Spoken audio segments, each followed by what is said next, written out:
Students, in the previous video, I explained about the self-pollination. Today, I will take up the cross-pollination. Before taking up this topic, I would like to explain about the unisexual and bisexual flowers so that we can have a better understanding about the flowers where cross-pollination can take place and where only self-pollination take place. So, regarding the self-pollination, we had discussed yesterday. So in order to differentiate both these, so we need to know about the two types of the flowers. So students, first one we have the unisexual flowers and we have the bisexual flowers. Now uni means one. ਮਤਲਬ ਫਲਾਰ ਦੇ ਵਿੱਚ ਜਾਂ androecium ਹੋਵੇ ਜਾਂ gynoecium ਹੋਵੇ, ਜਾਂ ਤਾਂ ਫਲਾਰ ਦੇ ਵਿੱਚ ਪੋਲਨ ਗ੍ਰੇਨਸ ਬਣਦੇ ਹੋਣ ਜਾਂ ਐਗ ਬਣਦਾ ਹੋਵੇ, ਮਤਲਬ only one reproductive part is present. Such flowers are called as unisexual flowers. Uni means one sex. Then are the bisexual flowers. The flowers in which both male and female reproductive organs are present. Dono males te female means they are able to produce male gametes also and egg. So such flowers in which both the reproductive organs are present are called as bisexual. ਹੁਣ ਬੇਟੇ ਆਪਾਂ ਕੱਲ self pollination ਦੀ ਗੱਲ ਕੀਤੀ ਤੇ ਉੱਥੇ ਆਪਾਂ ਕਿਹਾ ਕਿ ਜਿਹੜੇ ਫਲਾਵਰਸ ਹੈ ਉਹ ਬਾਈਸੈਕਸ਼ੂਅਲ ਹੁੰਦੇ ਆ, ਤਾਂ ਜਿਹੜੀ ਹੈਗੀ ਹੈ ਸੈਲਫ ਪੋਲੀਨੇਸ਼ਨ ਹੋ ਸਕਦੀ ਹੈ। ਠੀਕ ਹੈ, ਇਸ ਤੋਂ ਕਲੀਅਰ ਹੁੰਦਾ ਹੈ ਕਿ ਅਗਰ ਪੋਲਨ ਗ੍ਰੇਨਸ ਵੀ ਫਲਾਰ ਦੇ ਅੰਦਰ ਬਣ ਰਹੇ ਹੈ ਤੇ ਜਿਹੜਾ ਹੈਗਾ ਆਪਣਾ ਐਗ ਵੀ ਬਣ ਰਿਹਾ ਹੈ, ਫੀਮੇਲ ਜਿਹੜਾ ਹੈਗਾ ਪਾਰਟ ਵੀ ਹੈ, ਤਾਂ ਹੀ ਕਰਕੇ ਜਿਹੜੀ ਹੈ ਸੈਲਫ ਪੋਲੀਨੇਸ਼ਨ ਹੋਊਗੀ, ਕਿਉਂਕਿ ਸੈਲਫ ਪੋਲੀਨੇਸ਼ਨ ਹੁੰਦੀ ਹੈ ਇਨ ਦੀ ਸੇਮ ਫਲਾਰ। ਠੀਕ ਹੈ, ਹੁਣ ਬੇਟੇ ਜਿਹੜੇ ਫਲਾਵਰਸ ਦੇ ਵਿੱਚ ਜਾਂ ਤਾਂ ਸਪੋਜ਼ ਐਂਡਰੋਸ਼ੀਅਮ ਹੈ ਤਾਂ ਉਹਨਾਂ ਦੇ ਵਿੱਚ ਇਕੱਲੇ ਪੋਲਨ ਗ੍ਰੇਨਸ ਪੈਦਾ ਹੋਣਗੇ। ਠੀਕ ਹੈ, ਤਾਂ ਪੋਲਨ ਗ੍ਰੇਨਸ ਬੇਟੇ ਦੇ ਹੈਵ ਟੂ ਬੀ ਅੱਗੇ ਪੋਲੀਨੇਸ਼ਨ ਕਰਕੇ ਉਹਨਾਂ ਨੂੰ ਸਟਿਗਮਾ ਤੱਕ ਪਹੁੰਚਣਾ ਪਊਗਾ ਆਫ ਐਨ ਅਨਾਦਰ ਫਲਾਰ। ठीक है, so the unisexual flowers will show cross pollination because they are going to produce only one gamete. Now next ਜਿਹੜਾ ਹੈਗਾ ਬੇਟੇ, ਜੇ ਫਲਾਵਰਸ ਨੂੰ ਆਪਾਂ ਦੱਸਣਾ ਹੋਵੇ ਤਾਂ ਵੀ use the term unisexual and bisexual, ਜੇ ਦੱਸਣਾ ਹੋਵੇ ਕਿ ਫਲਾਵਰ 'ਚ ਕਿਸ ਤਰ੍ਹਾਂ ਦੇ ਰਿਪਰੋਡਕਟਿਵ ਪਾਰਟਸ ਹੈ। ਅਗਰ ਬੇਟੇ ਪਲਾਂਟਸ ਦੱਸਣਾ ਹੋਵੇ ਕਿ ਪਲਾਂਟ ਜਿਹੜਾ ਉਹਦੇ 'ਚ ਕਿ ਦੋਨੋਂ ਐਂਡਰੋਸ਼ੀਅਮ ਗਾਇਨੋਸ਼ੀਅਮ ਪਏ ਜਾਂ ਇੱਕ ਪਿਆ, ਤਾਂ ਵੀ use the term monoecious and ਡਾਇਓਸ਼ੀਅਸ। ਮੋਨੋਸ਼ੀਅਸ ਮਤਲਬ ਕਿ ਮੋਨੋ ਮੀਨਸ ਵਨ, ਵੀ ਇੱਕੋ ਪਲਾਂਟ ਦੇ ਅੰਦਰ ਮੇਲ ਫਲਾਵਰਸ ਵੀ ਪਏ ਆ ਤੇ ਫੀਮੇਲ ਫਲਾਵਰਸ ਵੀ ਪਏ। ਡਾਇਓਸ਼ੀਅਸ ਸੈਕਿੰਡ ਹੈ ਜਿਹੜਾ, ਡਾਈ ਮੀਨਸ ਟੂ, ਮਤਲਬ ਦੋ ਪਲਾਂਟਸ ਚਾਹੀਦੇ ਆ, ਇੱਕ 'ਚ ਜਾਂ ਤਾਂ ਫੀਮੇਲ ਫਲਾਵਰਸ ਹੋਣਗੇ ਜਾਂ ਮੇਲ ਫਲਾਵਰਸ, ਰਾਈਟ। ਤਾਂ ਬੇਟੇ ਹੁਣ ਜਿਹੜੇ ਡਾਇਓਸ਼ੀਅਸ ਪਲਾਂਟਸ ਹੋਣਗੇ ਜਿਨ੍ਹਾਂ ਦੇ ਫਲਾਵਰਸ 'ਚ ਜਾਂ ਐਂਡਰੋਸ਼ੀਅਮ ਹੈ ਜਾਂ ਗਾਇਨੋਸ਼ੀਅਮ ਹੈ, ਤਾਂ ਉਹਨਾਂ ਦੇ ਵਿੱਚ ਬੇਟੇ ਕਿਹੜੀ ਪੋਲੀਨੇਸ਼ਨ ਹੋਊਗੀ? ਕ੍ਰੋਸ ਪੋਲੀਨੇਸ਼ਨ, ਕਿਉਂਕਿ ਇੱਕ ਫਲਾਰ ਦੇ ਵਿੱਚ ਜਿਹੜਾ ਹੈਗਾ ਆਪਾਂ ਕਹਿ ਸਕਦੇ ਹਾਂ ਕਿ ਜਿਹੜਾ ਪੋਲਨ ਗ੍ਰੇਨਸ ਮੈਚਿਓਰ ਹੋ ਰਹੇ ਹੈ ਤੇ ਜਿਹੜਾ ਕੋਈ ਹੋਰ ਫਲਾਰ ਹੈ ਉਹਦੇ ਅੰਦਰ ਐਗ ਮੈਚਿਓਰ ਹੋ ਰਿਹਾ। ਸੋ ਆਈ ਹੋਪ ਯੂਨੀਸੈਕਸ਼ੂਅਲ ਫਲਾਰ, ਬਾਈਸੈਕਸ਼ੂਅਲ ਫਲਾਰ, ਜੇ ਆਪਾਂ ਫਲਾਰ ਦੀ ਕੰਡੀਸ਼ਨ ਡਿਸਕ੍ਰਾਈਬ ਕਰਨੀ ਹੈ we use the term unisexual and bisexual, ਜੇ ਆਪਾਂ ਪਲਾਂਟ ਦੀ ਕੰਡੀਸ਼ਨ ਡਿਸਕ੍ਰਾਈਬ ਕਰਨੀ ਹੈ we use the term monoecious and dioecious. Okay, next is the cross pollination. What is cross pollination? The transfer of pollen grains from the anther of a flower to the stigma of a flower on another plant.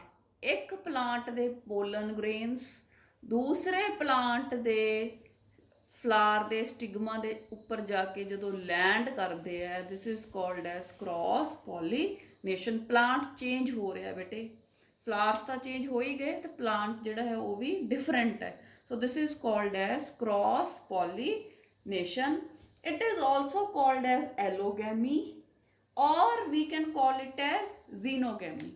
ਜ਼ੀਨੋਗੈਮੀ 'ਚ ਬੇਟੇ ਥੋੜ੍ਹਾ ਜਿਹਾ difference ਹੁੰਦਾ ਹੈ, ਜ਼ੀਨੋਗੈਮੀ ਆਪਾਂ ਉਦੋਂ use ਕਰਦੇ ਆ ਜਦੋਂ ਬੇਟੇ ਜਿਹੜੀ ਪੋਲੀਨੇਸ਼ਨ ਹੈ ਉਹ ਜਿਹੜੇ ਫਲਾਵਰਸ ਦੇ ਵਿਚਕਾਰ ਹੋ ਰਹੀ ਹੈ ਉਹਨਾਂ ਦੇ ਜਦੋਂ ਜੈਨੇਟਿਕ ਕਨਸਟੀਟਿਊਸ਼ਨ ਹੈ ਜਿਹੜਾ ਉਹ ਡਿਫਰੈਂਟ ਹੈ, ਉਹਨਾਂ ਦੇ ਡਿਫਰੈਂਟ ਜੀਨਸ ਹੈ। ਉਹਨਾਂ ਫਲਾਵਰਸ ਦੇ ਵਿੱਚ ਜਦੋਂ ਪੋਲੀਨੇਸ਼ਨ ਹੁੰਦੀ ਹੈ ਜਿਨ੍ਹਾਂ ਦੇ ਜੀਨਸ ਡਿਫਰੈਂਟ ਹੈ, we call it as xenogamy. So cross pollination is also called as allogamy. ਹੁਣ ਬੇਟੇ ਆਪਾਂ ਦੇਖਣਾ ਵੀ ਕਿਹੜੇ ਫਲਾਵਰਸ ਦੇ ਵਿੱਚ ਕ੍ਰਾਸ ਪੋਲੀਨੇਸ਼ਨ ਪੋਸੀਬਲ ਹੈ ਤੇ ਕਿਹੜੀਆਂ-ਕਿਹੜੀਆਂ ਕੰਡੀਸ਼ਨਸ ਹੈ ਜਿਨ੍ਹਾਂ ਕਾਰਨ ਕ੍ਰਾਸ ਪੋਲੀਨੇਸ਼ਨ ਹੀ ਹੁੰਦੀ ਹੈ, ਸੈਲਫ ਪੋਲੀਨੇਸ਼ਨ ਨਹੀਂ ਹੁੰਦੀ। Let us discuss about the factors which favour cross pollination. So let's discuss about the factors. The first one is dichogamy. What is dichogamy? ਬੇਟੇ ਜਦੋਂ ਪੋਲਨ ਗ੍ਰੇਨ ਤੇ ਜਿਹੜੇ ਹੈਗੇ ਆ ਸਟਿਗਮਾ ਡਿਫਰੈਂਟ ਟਾਈਪਸ ਦੇ mature ਹੁੰਦੇ ਆ। ਆਪਾਂ ਸੈਲਫ ਪੋਲੀਨੇਸ਼ਨ ਚ ਕੀਤਾ ਕਿ ਜਿਹੜੇ ਐਂਥਰਸ ਹੈ ਤੇ ਜਿਹੜਾ ਸਟਿਗਮਾ ਉਹ ਸੇਮ ਟਾਈਮ ਤੇ ਮੈਚੁਰ ਹੋ ਜਾਂਦਾ ਤੇ ਸੇਮ ਟਾਈਮ ਤੇ ਉਹ ਜਿਹੜੇ ਹੈਗੇ ਗਮੀਟਸ ਜਿਹੜੇ ਪੈਦਾ ਕਰ ਦਿੰਦਾ, ਫਿਰ ਸੈਲਫ ਪੋਲੀਨੇਸ਼ਨ ਹੋ ਜਾਂਦੀ ਹੈ। ਬਟ ਇੱਥੇ ਡਾਈਕੋਗੈਮੀ 'ਚ ਇਹ ਹੈ ਕਿ ਪੋਲਨ ਗ੍ਰੇਨਸ ਤੇ ਜਿਹੜਾ ਸਟਿਗਮਾ ਉਹ ਡਿਫਰੈਂਟ ਟਾਈਮ ਤੇ ਮੈਚੁਰ ਹੁੰਦਾ, ਅਲੱਗ-ਅਲੱਗ ਟਾਈਮ ਤੇ ਮੈਚੁਰ ਹੁੰਦਾ, ਇਸ ਕਰਕੇ ਫਿਰ ਸੈਲਫ ਪੋਲੀਨੇਸ਼ਨ ਨਹੀਂ ਹੁੰਦੀ। It is further of two types, protandry and protogyny. ਹੁਣ what is ਪ੍ਰੋਟੈਂਡਰੀ? ਪ੍ਰੋਟੋਸ ਦਾ ਮਤਲਬ ਹੁੰਦਾ ਹੈ ਫਸਟ ਤੇ ਐਂਡਰੋਸ ਦਾ ਮਤਲਬ ਹੈ ਮੇਲ ਰਿਪਰੋਡਕਟਿਵ ਪਾਰਟ, ਐਂਡਰੋਸ਼ੀਅਮ ਮਤਲਬ ਜਦੋਂ ਐਂਡਰੋਸ਼ੀਅਮ ਪਹਿਲਾਂ ਮੈਚੁਰ ਹੋ ਜਾਂਦਾ ਹੈ। ਪ੍ਰੋਟੋਸ ਦਾ ਮਤਲਬ first. It is protandry, the word is derived from a Greek term. ਇਹਦਾ ਮਤਲਬ ਹੈ ਪ੍ਰੋਟੋਸ ਦਾ ਮਤਲਬ ਫਸਟ ਤੇ ਐਂਡਰੋ ਦਾ ਮਤਲਬ ਮੇਲ, ਵੀ ਜਿਹੜਾ ਮੇਲ ਪਾਰਟ ਹੈ, ਠੀਕ ਹੈ, ਪੋਲਨ ਗ੍ਰੇਨਸ ਉਹ ਪਹਿਲਾਂ ਮੈਚੁਰ ਕਰ ਜਾਂਦੇ before the female. And example here we have of the we can say rose, salvia and citrus. Next is the protogyny. Protos means first, gyne means gynoecium first mature ਹੋ ਜਾਂਦਾ ਹੈ, ਜਿਹੜਾ stigma ਉਹ ਪਹਿਲਾਂ mature ਹੋ ਜਾਂਦਾ ਹੈ androecium ਨਾਲੋਂ। ਤਾਂ ਇਹਦੀਆਂ ਐਗਜ਼ਾਮਪਲ ਹੈ ਬੇਟੇ ਐਪਲ, ਪਾਮ। ਠੀਕ ਹੈ, ਤਾਂ ਇੱਥੇ ਆਪਾਂ ਇਹ ਕਰ ਰਹੇ ਹਾਂ ਕਿ ਫਲਾਰ ਦੇ ਵਿੱਚ ਕਿਸ ਤਰ੍ਹਾਂ ਦੀਆਂ ਕੰਡੀਸ਼ਨਸ ਅਰਾਈਜ਼ ਹੁੰਦੀਆਂ ਤਾਂ ਕਿ ਸੈਲਫ ਪੋਲੀਨੇਸ਼ਨ ਨਾ ਹੋ ਸਕੇ, ਓਨਲੀ ਕ੍ਰਾਸ ਪੋਲੀਨੇਸ਼ਨ ਹੀ ਹੋਵੇ। ਸੋ ਬੇਟੇ ਸੈਕਿੰਡ ਟਾਈਪ ਇਜ਼ ਦੀ ਹਰਕੋਗੈਮੀ। ਹਰਕੋਗੈਮੀ 'ਚ ਬੇਟੇ ਕੀ ਹੁੰਦਾ, ਜਿਹੜੇ ਕੁਝ ਫਲਾਰਸ ਹੁੰਦੇ ਆ ਨਾ ਉਹਨਾਂ ਦੇ ਵਿੱਚ ਸੈਲਫ ਪੋਲੀਨੇਸ਼ਨ ਨੂੰ ਰੋਕਣ ਲਈ ਤੇ ਕ੍ਰਾਸ ਪੋਲੀਨੇਸ਼ਨ ਨੂੰ ਬੜਾਵਾ ਦੇਣ ਲਈ ਕੁਝ ਮੋਰਫੋਲੋਜੀਕਲ ਬੈਰੀਅਰਸ ਬਣ ਜਾਂਦੇ ਆ। ਮੋਰਫੋਲੋਜੀਕਲ ਬੈਰੀਅਰਸ ਜਿਵੇਂ ਆਪਾਂ ਇੱਕ ਐਗਜ਼ਾਮਪਲ ਦੇ ਕੇ ਐਕਸਪਲੇਨ ਕਰਦੇ, ਜਿਵੇਂ ਪੈਨਜ਼ੀ ਹੈ, ਇਹਦੇ 'ਚ ਬੇਟਾ ਜਿਹੜਾ ਸਟਿਗਮਾ ਹੁੰਦਾ ਉਹ ਇੱਕ ਫਲੈਪ ਦੇ ਅੰਦਰ ਪਿਆ ਹੁੰਦਾ, ਠੀਕ ਹੈ। ਤਾਂ ਉਹ ਜਿਹੜਾ ਹੈ ਫਲੈਪ ਹੈ ਜਿਹੜਾ ਉਹ ਜੋ ਕਿਸੇ ਪੋਲੀਨੇਟਰ ਦੇ ਨਾਲ ਹੀ ਖੁੱਲੂਗਾ, ਅਦਰਵਾਈਜ਼ ਉਹ ਫਲੈਪ ਆਪਣੇ ਆਪ ਨਹੀਂ ਖੁੱਲ ਸਕਦਾ ਤੇ ਸੈਲਫ ਪੋਲੀਨੇਸ਼ਨ ਨਹੀਂ ਹੋ ਸਕਦੀ। ਫਿਰ ਬੇਟੇ ਜਿਹੜਾ ਕੈਲਾਟ੍ਰੋਪਿਸ ਹੈ, ਅੱਕ ਹੁੰਦਾ, ਉਹਦੇ ਵਿੱਚ ਜਿਹੜਾ ਹੈਗਾ ਜਿਹੜੇ ਪੋਲਨ ਗ੍ਰੇਨਸ ਹੈ they occur in special structures called pollinia. ਤਾਂ ਪੋਲੀਨੀਆ ਬੇਟੇ they can be lifted only by insects. ਤਾਂ ਕੈਲਾਟ੍ਰੋਪਿਸ ਦੀ ਜਿਹੜੀ ਰੀਪਰੋਡਕਸ਼ਨ, ਸੋ ਬੇਟੇ ਆਪਾਂ ਕਹਿ ਸਕਦੇ ਹਾਂ ਕਿ ਕੈਲਾਟ੍ਰੋਪਿਸ 'ਚ ਫਿਰ ਜੇ ਇਨਸੈਕਟਸ ਆਉਣਗੇ ਤਾਂ ਪੋਲੀਨੇਸ਼ਨ ਹੋਊਗੀ, ਸੈਲਫ ਪੋਲੀਨੇਸ਼ਨ ਨਹੀਂ ਹੋ ਸਕਦੀ, ਕ੍ਰਾਸ ਪੋਲੀਨੇਸ਼ਨ ਹੋਊਗੀ। ਇੱਕ ਫਲਾਰ ਤੋਂ ਜਿਹੜਾ ਹੈਗਾ ਦੂਜੇ ਫਲਾਰ ਤੱਕ ਜਿਹੜੇ ਪੋਲਨ ਗ੍ਰੇਨਸ ਆ ਉਹ ਜਾਣਗੇ। Now the next one we have the self incompatibility. This is also called as self sterility and it is a genetic mechanism. ਇਹਦੇ ਵਿੱਚ ਕੀ ਹੁੰਦਾ ਬੇਟੇ, a viable pollen grain, viable ਮਤਲਬ ਜਿਹੜਾ ਅੱਗੇ reproduction ਕਰਾ ਸਕਦਾ ਹੈ। A viable pollen grain of a flower do not germinate on the stigma of the same flower. ਠੀਕ ਹੈ, ਇੱਕੋ ਫਲਾਰ ਦੇ ਵਿੱਚ ਜਿਹੜੇ ਹੈਗੇ ਪੋਲਨ ਗ੍ਰੇਨਸ ਜਿਹੜੇ ਬਣੇ, ਸਟਿਗਮਾ ਵੀ ਮੈਚੁਰ ਹੋ ਗਿਆ, ਬਟ ਉਹ ਪੋਲਨ ਗ੍ਰੇਨਸ ਜਦੋਂ ਸੇਮ ਫਲਾਵਰ ਦੇ ਸਟਿਗਮਾ ਤੇ ਅਗਰ ਫਾਲ ਕਰਦੇ ਆ ਤਾਂ ਉਹ ਫਿਰ ਵੀ ਜਰਮੀਨੇਟ ਨਹੀਂ ਕਰਦੇ। this is called as self sterility or self incompatibility। मतलब एक दूजे ਦੇ ਨਾਲ ਹੀ compatible नहीं ਰਹਿੰਦੇ ਹੋ ਇੱਕੋ ਫਲਾਰ ਦੇ reproductive parts। बस ਤਾਂ ਇਸ ਕਰਕੇ ਫਿਰ cross pollination ਹੀ ਹੁੰਦੀ ਹੈ, self pollination ਨਹੀਂ ਹੁੰਦੀ। ਤੇ ਬੇਟੇ ਜਿਹੜੇ self sterility ਹੈ ਇਹ ਕਿਉਂ ਹੁੰਦੀ ਹੈ? ਕਿਉਂਕਿ ਬੇਟੇ ਜਿਹੜੇ ਫਲਾਵਰਸ ਹੁੰਦੇ ਆ ਉਹਨਾਂ ਦੇ ਵਿੱਚ ਸੈਲਫ ਸਟਰਾਈਲ ਜੀਨਸ ਪਏ ਹੁੰਦੇ ਆ। ਸੈਲਫ ਸਟਰਾਈਲ ਜੀਨਸ S1 S3 ਇਨ ਪਿਸਟਲ, S1 ਔਰ S3 ਇਨ ਪੋਲਨ ਗ੍ਰੇਨ।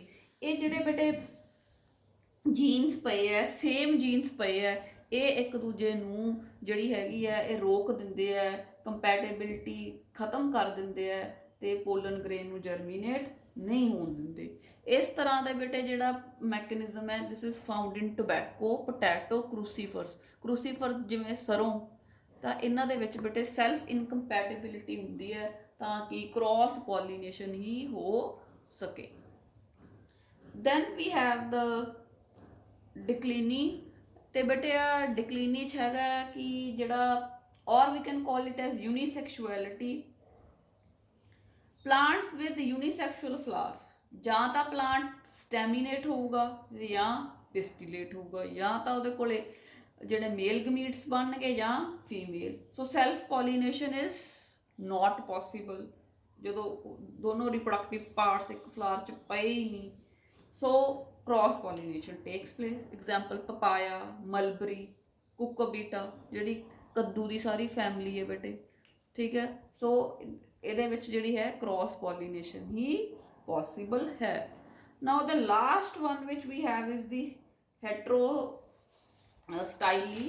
heterostyly ਕੀ ਹੈ ਬੇਟੇ? it is the phenomena of bearing two or more types of morphologically dissimilar flowers।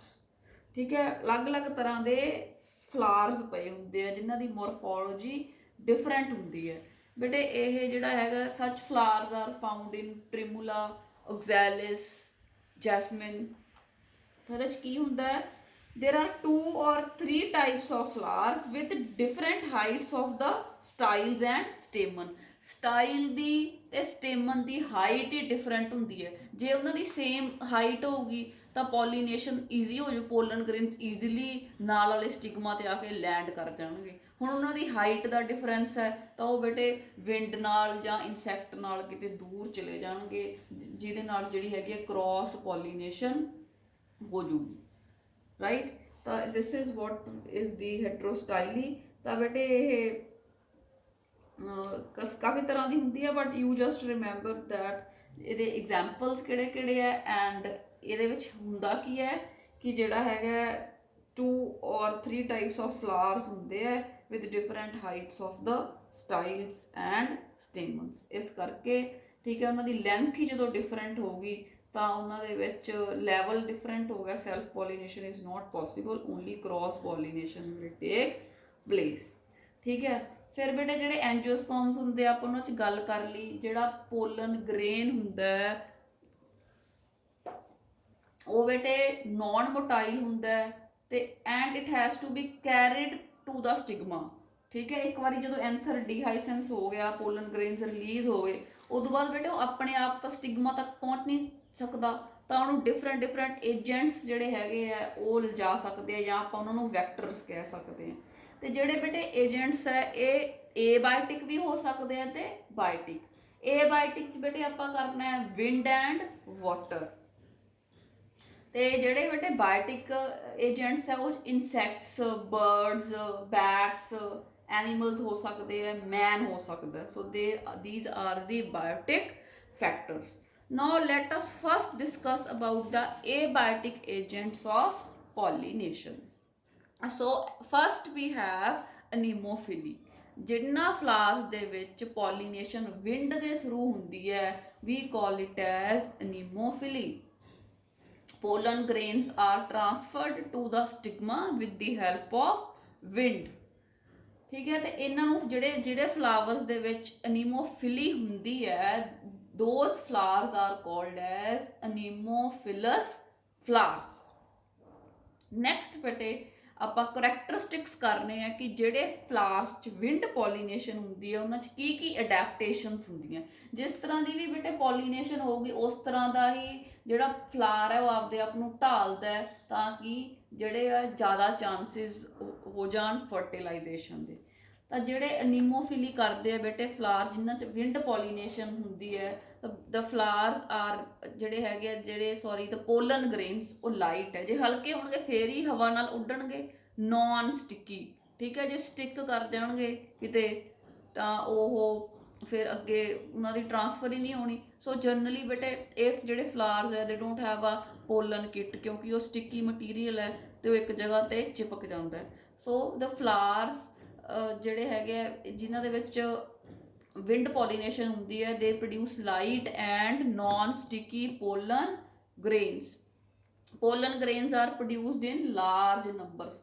Pollen grains ਬੇਟੇ ਕਾਫੀ ਜ਼ਿਆਦਾ ਨੰਬਰ 'ਚ ਪੈਦਾ ਹੁੰਦੇ ਆ ਤਾਂ ਕਿ ਜੇ ਜ਼ਿਆਦਾ ਹੋਣਗੇ ਫੇਰ ਹੀ ਚਾਂਸਿਸ ਵਧਣਗੇ ਵੀ ਫਰਟੀਲਾਈਜੇਸ਼ਨ ਹੋਣ ਦੇ। Some of the pollen grains they are lost in the air. ਕੋਈ ਇੱਧਰ ਉੱਧਰ ਗਿਰ ਜਾਣਗੇ, ਸਾਰੇ ਤਾਂ ਨਹੀਂ ਸਟਿਗਮਾ ਦੇ ਉੱਤੇ ਲੈਂਡ ਕਰ ਸਕਦੇ, ਤਾਂ ਇਸ ਕਰਕੇ ਬਹੁਤਾਤ 'ਚ ਪੈਦਾ ਹੁੰਦੇ ਆ। ਅਤੇ ਬੇਟੇ ਪੋਲਨ ਗ੍ਰੇਨਸ ਨੂੰ ਜਿਹੜੀ ਵਿੰਡ ਹੈ ਉਹ ਬਹੁਤ ਦੂਰ ਤੱਕ ਜਾ ਸਕਦੀ ਹੈ। ਠੀਕ ਹੈ, ਡਿਫਰੈਂਟ ਇੱਕ ਸਟੇਟ ਤੋਂ ਦੂਸਰੇ ਸਟੇਟ ਤੱਕ ਵੀ ਪੋਲਨ ਗ੍ਰੇਨਸ ਹੈ ਜਿਹੜੇ ਉਹ ਵਿੰਡ ਦੇ ਥਰੂ ਪਹੁੰਚ ਸਕਦੇ। ਦੈਨ ਪੋਲਨ ਗ੍ਰੇਨਸ ਬੇਟੇ ਡਰਾਈ ਹੁੰਦੇ ਆ। ਠੀਕ ਹੈ, ਤਾਂ ਹੀ ਉਹਨਾਂ ਦਾ ਜਿਹੜਾ ਵੇਟ ਹੈ ਉਹ ਘਟਦਾ। ਫਿਰ ਬੇਟੇ ਜਿਹੜਾ ਨੈਕਸਟ ਇੰਪੋਰਟੈਂਟ ਜਿਹੜਾ ਆਉਂਦਾ ਫੈਕਟਰ ਜਿਹੜਾ ਕਿ ਜਿਹੜਾ ਸਟਿਗਮਾ ਹੁੰਦਾ ਨਾ ਉਹ ਲਾਰਜ ਹੁੰਦਾ, ਹੇਅਰੀ ਤੇ ਫੈਦਰੀ ਹੁੰਦਾ। ਜਿਵੇਂ ਆਪਾਂ ਮੱਕੀ 'ਚ ਦੇਖਦੇ ਹਾਂ ਨਾ ਮੇਜ਼ 'ਚ, ਠੀਕ ਹੈ, ਉੱਤੇ ਇੱਕ ਬੋਦਾ ਜਿਹਾ ਬਣਿਆ ਹੁੰਦਾ, so that is the stigma. ਠੀਕ ਹੈ, ਤਾਂ ਉਹਦੇ 'ਚ ਬਹੁਤ ਸਾਰੇ ਲੂ ਹੇਅਰਸ ਫੈਦਰਸ ਹੁੰਦੇ ਆ। ਉਹ ਫੈਦਰਸ ਤਾਂ ਹੁੰਦੇ ਜਦੋਂ ਵੀ ਹਵਾ ਦੇ ਵਿੱਚ ਉਹ ਵੇਵ ਕਰਦਾ ਰਹਿੰਦਾ ਜਿਹੜਾ, ਠੀਕ ਹੈ, ਉਹਦਾ ਹੁੰਦਾ ਸਟਿਗਮਾ। ਤਾਂ ਬੇਟੇ ਉਹਦੇ 'ਚ ਆਪਾਂ ਉਹਨੂੰ ਕੌਬ ਕਹਿੰਦੇ ਆ। ਤਾਂ ਉਹ ਜਦੋਂ ਵੇਵ ਕਰਦਾ ਤਾਂ ਜਦੋਂ ਜਿਹੜੀ ਹਵਾ ਹੈ ਉਹ ਪੋਲਨ ਗ੍ਰੇਨਸ ਲੈ ਕੇ ਆਉਂਦੀ ਹੈ ਤਾਂ ਉਹਦੇ ਵਿੱਚ ਅੰਦਰ ਜਿਹੜੇ ਉਹ ਪਕੜ ਲੈਂਦਾ ਕਿਉਂਕਿ ਉਹ ਹੇਅਰ ਹੀ ਹੁੰਦਾ। ਤਾਂ ਉਹਦੇ ਵਿੱਚ ਜਦੋਂ ਆ ਕੇ ਪੋਲਨ ਗ੍ਰੇਨਸ ਗਿਰਦੇ ਆ ਤਾਂ ਉਸ ਤੋਂ ਬਾਅਦ ਉਹਨਾਂ ਦੀ ਜਿਹੜੀ ਹੈ ਫਰਟੀਲਾਈਜੇਸ਼ਨ ਦਾ ਪ੍ਰੋਸੈਸ ਹੈ ਜਿਹੜਾ ਉਹ ਜਰਮੀਨੇਸ਼ਨ ਹੋ ਕੇ ਉਹ ਸਟਾਰਟ ਹੋ ਜਾਂਦਾ। ਉਸ ਤੋਂ ਬਾਅਦ ਬੇਟੇ ਆਪਾਂ ਕਹਿ ਸਕਦੇ ਹਾਂ ਕਿ ਜਿਹੜਾ ਉਹਦੀ ਆਪਾਂ ਕਿਹਾ ਵੀ ਓਵਰੀ ਦੇ ਅੰਦਰ ਅਵਿਊਲਸ ਹੁੰਦੇ ਆ। ਤਾਂ ਜਿਹੜੇ ਵਿੰਡ ਪੋਲੀਨੇਟਡ ਫਲਾਵਰਸ ਹੁੰਦੇ ਆ ਨਾ ਉਹਨਾਂ ਦੇ ਵਿੱਚ ਜ਼ਿਆਦਾ ਤੌਰ 'ਤੇ ਇੱਕੋ ਅਵਿਊਲ ਹੀ ਹੁੰਦਾ। ਅਤੇ ਬੇਟੇ ਜਿਹੜੇ ਫਲਾਵਰਸ ਹੁੰਦੇ ਆ ਦੇ ਆਰ ਪੈਕਡ ਇਨਟੂ ਐਨ ਇਨਫਲੋਰੀਸੈਂਸ, ਮਤਲਬ ਇਕੱਠੇ ਪੈਕ ਹੋਏ ਪਏ ਹੁੰਦੇ ਆ ਤਾਂ ਕਿ ਕੋਈ ਨਾ ਕੋਈ ਪੋਲਨ ਗ੍ਰੇਨ ਆ ਕੇ ਕਿਸੇ ਫਲਾਰ 'ਤੇ ਤਾਂ ਗਿਰੂਗਾ ਅਤੇ ਜਿਹੜਾ ਹੈ ਉਹਦੀ ਜਰਮੀਨੇਸ਼ਨ ਹੋ ਜੂਗੀ। ਤਾਂ ਬੇਟਾ ਜਿਹੜੀ ਵਿੰਡ ਪੋਲੀਨੇਸ਼ਨ ਹੈ ਤਾਂ ਹੀ ਹੁੰਦੀ ਹੈ ਜੇ ਉਹਨਾਂ ਦੇ ਜਿਹੜੇ ਸਟੇਮਨਸ ਹੈ ਉਹ ਵੀ ਵੈਲ ਐਕਸਪੋਜ਼ਡ ਹੋਣਗੇ, ਖੁੱਲ੍ਹੇ ਹੋਣਗੇ ਚੰਗੀ ਤਰ੍ਹਾਂ, ਫੇਰ ਹੀ ਉਹਨਾਂ ਨੂੰ ਹਵਾ ਉਡਾ ਕੇ ਲੈ ਕੇ ਜਾਊਗੀ। ਅਤੇ ਜਿਹੜਾ ਸਟਿਗਮਾ ਉਹ ਜੇ ਫੈਦਰੀ ਹੋਊਗਾ, ਠੀਕ ਹੈ, ਅਤੇ ਲਾਰਜ ਹੋਊਗਾ, ਫੇਰ ਹੀ ਉਹ ਟਰੈਪ ਕਰ ਸਕਦਾ ਏਅਰ ਬੋਰਨ ਪੋਲਨ ਗ੍ਰੇਨਸ। ਅਤੇ ਬੇਟੇ ਗ੍ਰਾਸਿਸ 'ਚ ਜਿਹੜਾ ਹੈਗਾ wind pollination is quite common. ਅਤੇ ਇਹਦੇ 'ਚ ਆਪਾਂ ਐਗਜ਼ਾਮਪਲ ਕਰ ਸਕਦੇ ਹਾਂ maize, wheat, cannabis, sugar cane, bamboo. So these are the plants ਜਿਨ੍ਹਾਂ 'ਚ ਜਰਨਲੀ ਵਿੰਡ ਪੋਲੀਨੇਸ਼ਨ ਹੁੰਦੀ ਹੈ। ਤਾਂ ਬੇਟੇ ਐਗਜ਼ਾਮ 'ਚ ਇਸ ਤਰ੍ਹਾਂ ਦਾ ਕੁਐਸਚਨ ਪੁੱਛਿਆ ਜਾਂਦਾ ਹੈ ਕਿ what is ਅਨੀਮੋਫਿਲੀ, right down the ਕਰੈਕਟਰਿਸਟਿਕਸ of the wind pollinated flowers. Next beta we have to talk about the hydrophily, the pollination which is brought about by water, another abiotic agent. Now let's discuss about the important characteristics that these flowers show, the water pollinated flowers show. So flowers are small, colorless, odorless, no smell and nectarless. ਕੋਈ ਵੀ nectar produce ਨਹੀਂ ਕਰਦੇ। ਬੇਟੇ colour ਉਦੋਂ produce ਕਰਨਾ ਪੈਂਦਾ ਜਦੋਂ ਕਿਸੇ ਪੋਲੀਨੇਟਰ ਨੂੰ ਅਟਰੈਕਟ ਕਰਨਾ ਹੋਵੇ। ਤਾਂ ਇਹ ਆਪਾਂ ਕਰੈਕਟਰਸ ਦੇਖਾਂਗੇ ਜਦੋਂ ਆਪਾਂ ਬਰਡ ਪੋਲੀਨੇਸ਼ਨ ਜਾਂ ਇਨਸੈਕਟ ਪੋਲੀਨੇਸ਼ਨ ਕਰਾਂਗੇ। ਅਤੇ ਨੈਕਟਰਲੈਸ, ਨੈਕਟਰ ਵੀ ਬੇਟੇ ਜਿਹੜਾ ਹੈ ਉਹ ਫਲਾਵਰਸ ਜਿਹੜੇ ਹੈ ਉਹ ਆਪਣੇ ਜਦੋਂ ਪੋਲੀਨੇਟਰਸ ਨੂੰ ਅਟਰੈਕਟ ਕਰਨਾ ਹੁੰਦਾ ਉਦੋਂ ਹੀ ਪ੍ਰੋਡਿਊਸ ਕਰਦੇ ਆ। ਤਾਂ ਬੇਟੇ ਫਿਰ ਵਾਟਰ ਨਾਲ ਪੋਲੀਨੇਸ਼ਨ ਹੋਣੀ ਹੈ ਤਾਂ they need not to be produce any colour or any nectar. So pollen grains and stigma are generally unwettable. ਠੀਕ ਹੈ, ਤਾਂ ਪੋਲਨ ਗ੍ਰੇਨਸ ਆ ਜਿਹੜੇ ਉਹ ਅਨਵੈਟੇਬਲ ਹੁੰਦੇ ਆ, ਗਿੱਲੇ ਅਗਰ ਹੋ ਗਏ ਤਾਂ ਉਹ ਖਰਾਬ ਹੋ ਜਾਂਦੇ ਆ। So they have a type of a lamination, they have a mucilaginous covering, ठीक है, which prevents the pollen grains from getting wet. Pollen grains they are long and they are ribbon like, ਤਾਂ ਕਿ ਉਹ easily ਜਿਹੜਾ ਹੈਗਾ ਫੀਤੇ ਵਾਂਗੂ ਜਿਵੇਂ ਉਹ ਫਲੋਟ ਕਰ ਸਕਣ ਓਵਰ ਦਾ ਵਾਟਰ। ਤੇ ਬੇਟੇ ਉਸ ਤੋਂ ਬਾਅਦ ਆਪਾਂ ਕਹਿਣੇ ਆ ਵੀ ਇਹ ਜਿਹੜੀ ਫਲਾਵਰਿੰਗ ਹੁੰਦੀ ਹੈ ਇਹ ਬਸ 30 ਜੈਨਰਾ 'ਚ ਹੁੰਦੀ ਹੈ and those are mostly monocotyledons. Hydrophily ਜ਼ਿਆਦਾ ਫਲਾਵਰਿੰਗ ਪਲਾਂਟਸ ਦੇ ਵਿੱਚ ਨਹੀਂ ਹੁੰਦੀ, ਰੇਅਰ ਹੈ, 30 ਜੈਨਰਾ 'ਚ ਹੀ ਹੁੰਦੀ ਹੈ and those are mostly of the monocotyledons. ਹੁਣ ਬੇਟਾ ਜਿਹੜੀ ਹਾਈਡਰੋਫਿਲੀ ਹੁੰਦੀ ਹੈ ਦੋ ਤਰ੍ਹਾਂ ਦੀ ਹੁੰਦੀ ਹੈ, ਹਾਈਪੋਹਾਈਡਰੋਫਿਲੀ ਐਂਡ ਐਪੀਹਾਈਡਰੋਫਿਲੀ। ਜਦੋਂ ਬੇਟੇ ਜਿਹੜੀ ਪੋਲੀਨੇਸ਼ਨ ਹੈ ਬਿਲੋ ਦੀ ਸਰਫੇਸ ਆਫ ਵਾਟਰ, ਪਾਣੀ ਦੇ ਥੱਲੇ ਹੁੰਦੀ ਹੈ, that is called as ਹਾਈਪੋਹਾਈਡਰੋਫਿਲੀ। ਇਹ ਬੇਟੇ ਇੱਕ ਮਰੀਨ ਪਲਾਂਟ ਹੈ ਜ਼ੂਸਟੀਰਾ, ਉਹਦੇ ਵਿੱਚ ਇਹ ਪਾਈ ਜਾਂਦੀ ਹੈ। ਸੈਕਿੰਡ ਇਜ਼ ਐਪੀਹਾਈਡਰੋਫਿਲੀ, ਜਦੋਂ ਜਿਹੜਾ ਸਰਫੇਸ ਦੇ ਉੱਪਰ, ਵਾਟਰ ਦੇ ਸਰਫੇਸ ਦੇ ਉੱਪਰ ਪੋਲੀਨੇਸ਼ਨ ਹੁੰਦੀ ਹੈ, we call it as ਐਪੀਹਾਈਡਰੋਫਿਲੀ। this takes place in Vallisneria। ਤਾਂ ਆਪਾਂ ਬੇਟੇ ਜਿਹੜੇ ਪਲਾਂਟਸ, ਤਾਂ ਕਈ ਇਸ ਤਰ੍ਹਾਂ ਦੇ ਪਲਾਂਟਸ ਹੁੰਦੇ ਆ ਜਿਨ੍ਹਾਂ ਦਾ ਜਿਹੜਾ ਫਲਾਰ ਹੈ ਜਾਂ ਜਿਹੜਾ ਸਟਿਗਮਾ ਹੁੰਦਾ ਹੈ ਉਹ ਪਾਣੀ ਦੇ ਉੱਪਰ ਹੁੰਦਾ ਹੈ, ਉਹ ਫਲੋਟ ਕਰ ਰਹੇ ਹੁੰਦੇ ਉੱਪਰ। ਤਾਂ ਬੇਟੇ ਉਹਨਾਂ ਦੇ ਵਿੱਚ, ਉਹਨਾਂ 'ਚ ਜਿਹੜੀ ਪੋਲੀਨੇਸ਼ਨ ਹੈ ਸਰਫੇਸ, ਵਾਟਰ ਦੇ ਸਰਫੇਸ ਤੇ ਹੁੰਦੀ ਹੈ, ਵੀ ਕਾਲ ਇਟ ਐਸ ਐਪੀਹਾਈਡਰੋਫਿਲੀ। ਤੇ ਜਿਹੜੇ ਸਬਮਰਜਡ ਪਲਾਂਟ ਹੈ, ਜਿਹੜੇ ਪਾਣੀ ਦੇ ਥੱਲੇ ਪਏ ਹੈ, ਪਾਣੀ ਦੇ ਵਿੱਚ ਪਏ ਹੈ, ਤਾਂ ਉਹਨਾਂ ਦੇ ਵਿੱਚ ਬੇਟੇ ਹਾਈਪੋਹਾਈਡਰੋਫਿਲੀ ਹੁੰਦੀ ਹੈ। ਹੁਣ ਆਪਾਂ ਵੈਲੀਸਨੇਰੀਆ ਦੀ ਗੱਲ ਕਰਦੇ ਹਾਂ। ਇਹਦੇ 'ਚ ਇਹ ਹੁੰਦਾ ਕਿ ਜਿਹੜੇ ਸਟਿਗਮਾ ਹੁੰਦਾ ਤੇ ਜਿਹੜਾ ਉਹਦੇ ਪੋਲਨ ਗ੍ਰੇਨਸ ਹੈ ਬੇਟੇ ਉਸ ਵਾਟਰ ਦੇ ਸਰਫੇਸ ਦੇ ਉੱਪਰ ਰਿਲੀਜ਼ ਹੁੰਦੇ ਹੈ। ਠੀਕ ਹੈ, ਜਿਹੜੇ ਉਹ ਹੈਗੇ ਆ ਤਾਂ ਉਹਨਾਂ ਦੇ ਲੌਂਗ ਸਟਾਕ ਹੁੰਦੀ ਹੈ, ਜਿਹੜਾ ਫੀਮੇਲ ਫਲਾਰ ਹੁੰਦਾ ਤੇ ਉਹ ਜਿਹੜਾ ਹੈਗਾ ਸਰਫੇਸ ਦੇ ਉੱਪਰ ਫਲੋਟ ਕਰ ਰਿਹਾ ਹੁੰਦਾ। ਤੇ ਜਿਹੜੇ ਪੋਲਨ ਗ੍ਰੇਨਸ ਆ ਉਹ they are also released on the surface of the water. ਤਾਂ ਬੇਟੇ ਉਹ ਵਾਟਰ ਦੇ ਕਰੰਟਸ ਹੈ ਜਿਹੜੇ ਉਹ ਪੋਲਨ ਗ੍ਰੇਨਸ ਨੂੰ ਸਟਿਗਮਾ ਤੱਕ ਲੈ ਕੇ ਜਾਂਦੇ ਹੈ। ਫਿਰ ਉਸ ਤੋਂ ਬਾਅਦ ਬੇਟੇ ਕੁਛ ਪਲਾਂਟਸ ਹੈ ਜਿਵੇਂ ਮੈਂ ਤੁਹਾਨੂੰ ਦੱਸਿਆ ਜ਼ੂਸਟੀਰਾ ਜਾਂ ਕੁਛ ਸੀ ਗ੍ਰਾਸਿਸ ਹੈ, ਇਹਨਾਂ ਦੇ ਵਿੱਚ ਬੇਟੇ ਜਿਹੜੇ ਸਬਮਰਜਡ ਹੁੰਦੇ ਹੈ ਫਲਾਵਰਸ, ਤਾਂ ਪੋਲਨ ਗ੍ਰੇਨਸ ਹੈ they are released inside the water, right. ਤਾਂ ਜਿਹੜੇ ਬੇਟੇ ਵੈਲੀਸਨੇਰੀਆ, ਹਾਈਡਰਿਲਾ ਇਹ ਫਰੈਸ਼ ਵਾਟਰ ਪਲਾਂਟਸ ਹੁੰਦੇ ਆ ਤੇ ਜਿਹੜਾ ਜ਼ੂਸਟੀਰੀਆ ਇਹ ਮੈਰੀਨ ਪਲਾਂਟ ਹੈ। ਤੇ ਇੱਕ ਜਿਹੜੀ ਹੋਰ ਤੁਹਾਨੂੰ ਜਿਹੜੀ ਇੱਕ ਇੰਪੋਰਟੈਂਟ ਗੱਲ ਦੱਸਣੀ ਜ਼ਰੂਰੀ ਹੈ ਇੱਥੇ ਕਿ ਪਲਾਂਟਸ ਚਾਹੇ ਪਾਣੀ ਦੇ ਵਿੱਚ ਗਰੋ ਕਰ ਰਹੇ ਹੈ, ਪਰ ਬੇਟੇ ਮੋਸਟ ਆਫ ਦੀ ਇਕੁਐਟਿਕ ਪਲਾਂਟਸ ਦੇ ਪੋਲੀਨੇਟ ਬਾਏ ਇਨਸੈਕਟਸ। ਠੀਕ ਹੈ, ਉਹਨਾਂ ਦੇ ਵਿੱਚ ਪਲਾਂਟ ਪਾਣੀ ਦੇ ਵਿੱਚ ਹੈ ਪਰ ਉਹਦੇ ਫਲਾਰਸ ਬਾਹਰ ਹੈ and they are pollinated with the help of the insects. ਤਾਂ ਹੀ ਆਪਾਂ ਕਿਹਾ ਕਿ 30 ਜੈਨਰਾ ਹੀ ਹੈ ਪਲਾਂਟਸ ਦੇ ਜਿਨ੍ਹਾਂ ਦੇ ਵਿੱਚ ਵਾਟਰ ਨਾਲ ਪੋਲੀਨੇਸ਼ਨ ਹੁੰਦੀ ਹੈ, ਪਰ ਪਲਾਂਟਸ ਤਾਂ ਬਹੁਤ ਸਾਰੇ ਵਾਟਰ ਦੇ ਵਿੱਚ ਗਰੋ ਕਰਦੇ ਆ। ਪਰ ਉਹ ਜਿਹੜੇ ਪਲਾਂਟਸ ਹੈ ਜਿਨ੍ਹਾਂ ਦੇ ਫਲਾਰਸ ਵਾਟਰ ਦੇ ਸਰਫੇਸ ਤੋਂ ਉੱਪਰ ਹੁੰਦੇ ਆ, ਬਾਕੀ ਬੋਡੀ ਨੀਚੇ ਹੁੰਦੀ ਹੈ, ਉਹਨਾਂ ਦੇ ਵਿੱਚ ਜਿਹੜੀ ਏਜੰਸੀ ਹੈ that is the insect pollination ਹੁੰਦੀ ਹੈ। Example Eichhornia water hyacinth. So these were the two abiotic agencies. Now we have to discuss about the biotic agencies and we have the insects, birds, bats. ठीक है, and in ਇਹਦੇ ਬਾਰੇ ਬੇਟਾ we will talk in the next video.